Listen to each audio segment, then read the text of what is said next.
Hello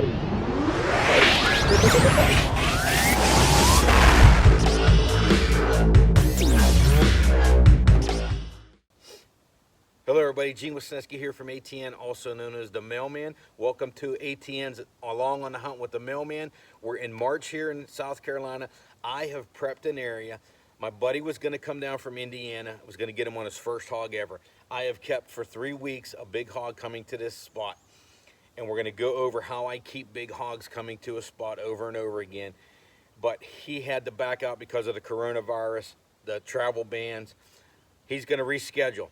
So we're going to bring my favorite trigger man along, my son, Hunter Wisnewski. I don't know if you watch any of my videos, but if you have caught him before, he's a great shot. He's a better shot than me. He loves to come whenever I have hogs coming specific times to specific feeders, and he doesn't have to wait long. He doesn't like to get out there and spend all night like I do sometimes. So he's coming along. He's going to be shooting the X-Sight 4K Pro 5x20, and we're going to talk about this spot a little bit. It's a great spot. I killed a 318 pounder here 2 years ago. My biggest hog, and this hog here is close. I don't know if he's going to be bigger, but Hunter's going to try and take a crack at him. To your left, my right, there is a major bedding area, but it's a major bedding area in January, February, March, in the winter months, when the vegetation is off the trees.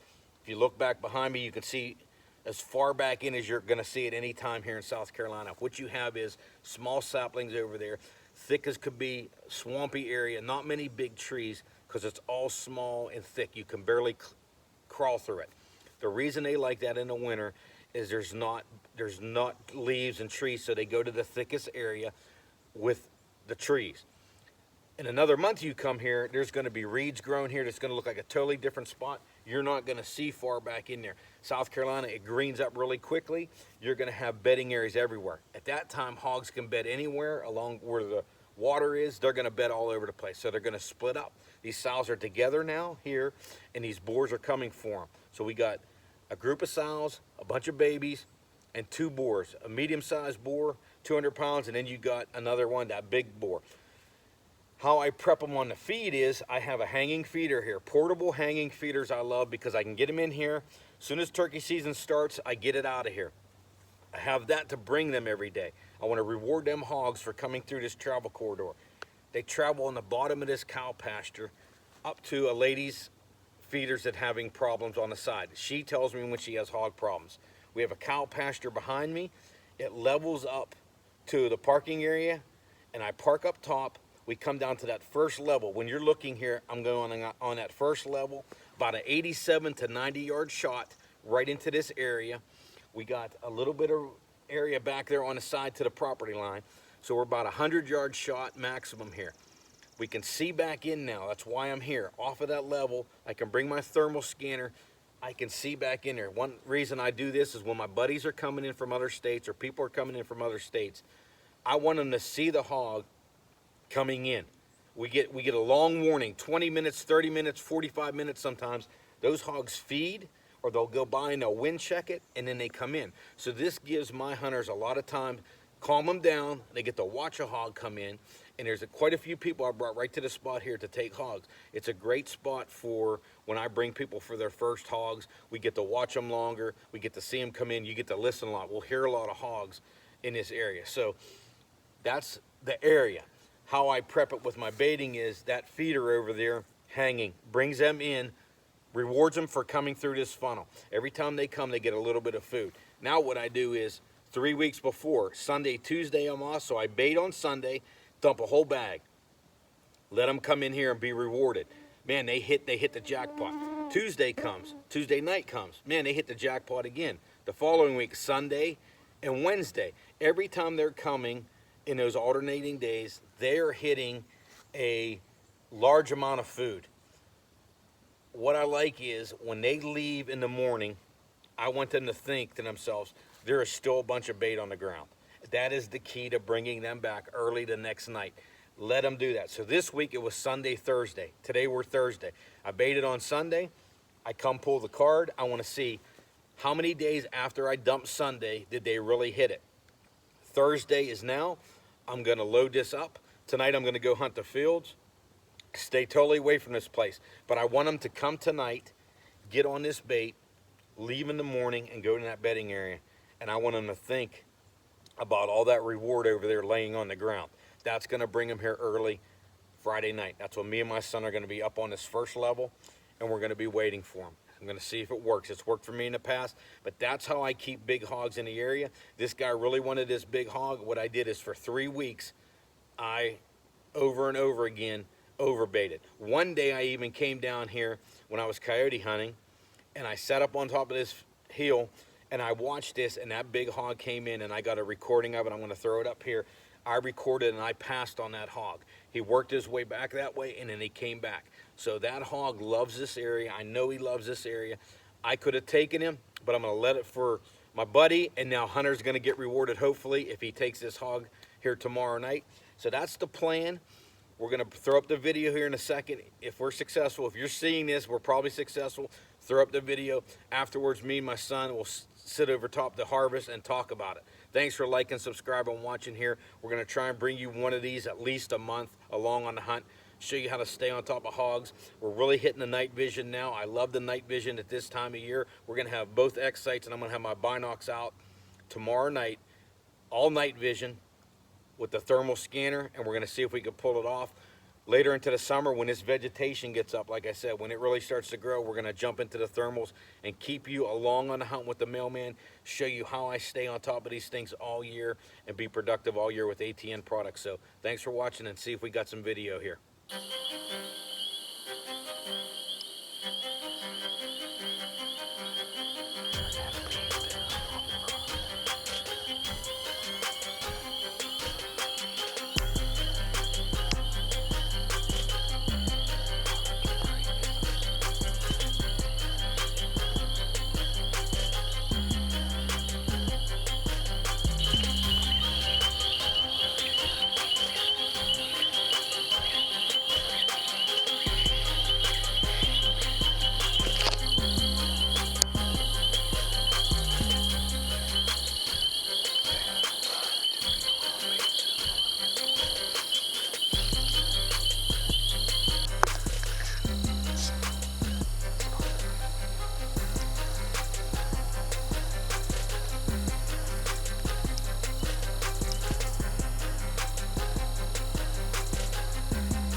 planning and preparation for my buddy to come down here from Indiana paid off. He couldn't make it because of the coronavirus.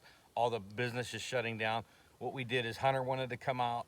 We got him on a big pig. We're actually going to get this one mounted. It's going to be his first mount. I would say this is his biggest pig. He has a one over 300 pounds. We're going to see how big this one is. But the overloading of the baiting areas, prepping it in the weeks coming, every 3 days I would come and prep that area, just keep overloading that bait spot, and they came. We are going to have some great footage, huh, Hunter? We have the ATN binocs footage. I had that going at some point. I had the handheld OTS going where we could see back into the woods farther. This area, you want to be able to see back into the woods whenever they're coming in. We had the night vision. We had both X sights. We're going to have 3x14 X sight 4K Pro, 5x20. Hunter was on whenever he shot X sight 4K Pro. We had a lot of equipment here tonight. It was a nice set. We got here, what, about 8 o'clock? Yeah, 8. And within 15 minutes, we already had, there was a few deer coming in, and they snorted and they ran, and I knew a hog was coming. We had one hog come in, and that hog stayed in here the whole time until Hunter shot. It was over an hour, hour and a half possibly, right? Yeah, 2 hours maybe. 2 hours up to. That one hog stayed, and I'll show you some video. Single hog in the bait. The big pig crossed behind us, and what he does is he goes over into that bedding area, and then we heard him one time. So we're sitting there, we're watching that single pig. I'm recording. We're putting in our head, should we shoot that? Should we drop that one? Hunter was very patient tonight. I wasn't. We had a second one come into the corn. I mean, it was loaded. Then a third and a fourth and a fifth. We had so many sows and that one boar in the corn. I wanted to drop two. I wanted to have a video where we could drop two, but Hunter was determined to get this specific hog right here, and he waited and he convinced me. And then all the piglets were coming in. At one point I handed Hunter the OTS scanner and I told him to look over to the left, and there was so many pigs over there coming in, and he was very patient with me. We did have a little bit of a scare. At one point all the hogs were in the corn and they busted out of there. I thought it was because they smelled us, but what happened was this guy was aggressive. He was back there chasing sows around. Piglets were all around him, and he was doing a lot of shaking. At one point he was shaking. Hunter got some really good footage, I think, back in. That IR penetrated back in. That 5x20 took some really good footage back into the timber, and all we did is we waited and we waited and waited, and eventually they're coming in. You're gonna see it was tough because they're putting their noses up, they're smelling something was wrong. At times that wind was perfect, right in our face, but at other times we'd feel it on our back, and Hunter was determined. The best thing about this hunt was, I think even if we screwed up, if we screwed up and all these hogs had left and we did not shoot, I think we could come back here tomorrow and we'd be back on hogs. So when you prep your areas right and you get them prepped so they know that they come there, man, there's going to be a lot of food there. They're going to keep coming, huh? Yeah. They keep coming. This spot has been very good. We have a bedding area, like we talked about in the beginning, bedding area, and they're going to the area they like to feed on, and they cruise through here. Just have that area prepped. So another great hunt with the ATN products. All the ATN products we put to use. Rangefinder, we were 87 yards to the tree, and there were so many things. It's probably almost 100 yards. Yeah, we were close to 100 yards to the creek. We got to the creek, and about 100-yard shot on this one. He was back in there, but it was a great hunt. Thanks for sticking along on the hunt. We're going to bring you more. We want to try and bring a couple. I got some situations where I can get some really good footage, and we're going to bring those to you with the X-Sight. Once the summer hits, we're going to move into the thermals. We're going to bring you some thermal footage because the vegetation is going to be up. So thanks for watching. Anything you want to add, Hunter? You love it? What do you like, the X-Sights or the thermals better? I like the X-Sights because you could see them much better, and it's a challenge. And you know which hog it was. Yeah. There was a specific hog. When Hunter's seen this hog with that night vision, you knew it was the right hog. Yeah. Thermal, sometimes there's a cluster back there. Like when we were scanning, you couldn't exactly tell which one was him. But with night vision, you could tell just by the shape of him out. So we're going to bring you some great footage here in a second. Thanks for watching.